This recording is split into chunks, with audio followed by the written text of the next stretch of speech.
Hey everyone, and welcome back for another deep dive. You know how this works. You give us the source material, Right. and we take a deep dive into it and try to figure it out, see what we can learn. Absolutely. So today's deep dive is going to be into this audio clip called bonusdone.m3. Oh, right. And I got to say, this one is interesting.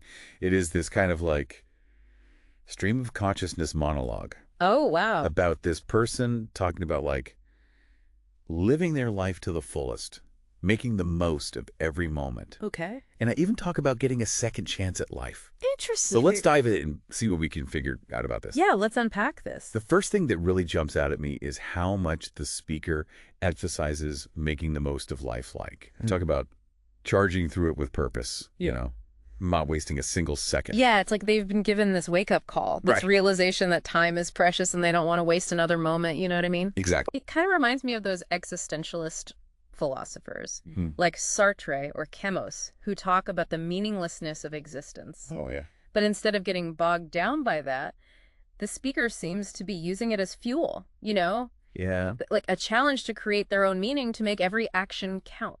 I love that. And, they even talk about a first life, Right. which is really interesting to me. Like, what do they mean by that? Well, there are a few ways to interpret that. Yeah. They could be talking about reincarnation, a literal belief in being reborn.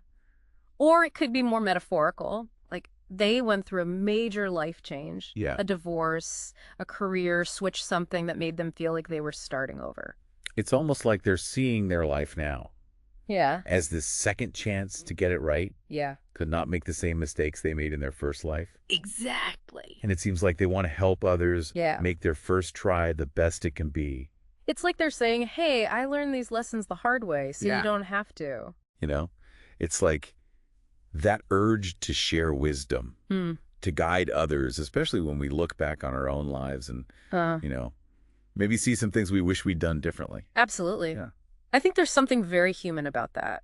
Wanting to help others avoid the same pitfalls we've fallen into. Totally. It's like this innate drive to pass on knowledge, Yeah. to leave our mark on the world and, maybe even redeem ourselves a little bit in the process. There's a line that really stuck with me. Right. The speaker says, "You are the only you."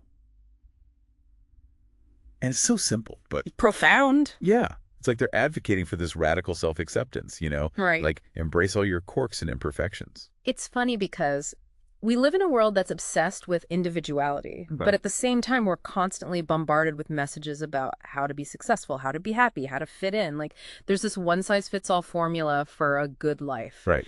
And the speaker seems to be pushing back against that, saying, Yep. hey, screw the formula. Define your own terms. Celebrate what makes you unique. And that ties into their plea for kindness. Right. They talk about making each other's existence great, like this Mhm. beautiful win-win philosophy. I love that. It speaks to the interconnectedness of human experience. We're not isolated islands. Our actions have ripple effects. So by lifting others up, we ultimately elevate ourselves as well. It's not just about being nice. Right. It's about recognizing that our well-being is tied together. Exactly. Something I really appreciate about this audio clip is how raw and unedited it is. It's refreshing, isn't it? It is. They even acknowledge their own mistakes, Yeah. like little quarter of a second mistakes they can learn. Yeah. And it's just so humanizing, Yeah. In a world where everyone's trying to present this perfect image online, Totally. it's really nice to see someone embrace their imperfections. I think it gives us all permission to be a little less perfect ourselves. Totally. So let's take a step back. What's the core message here? What's this speaker trying to convey? I think they're urging us to wake up to the preciousness of life, to seize each moment and make it count. Embrace your individuality. Don't be afraid to be different. And above all, be kind, because our well-being is inextricably linked. It's a powerful call to action. And here's a final thought for you to chew on. What would your second life look like? What changes would you make knowing what you know now to ensure that your first try is the best it can be? It's a great question, and the speaker's message reminds us that it's never too late to course correct, to embrace the power we have to shape our own narratives. Yeah, thanks for joining us on this deep dive. We hope you found it insightful. And until next time, keep exploring, keep questioning, and keep living life to the fullest.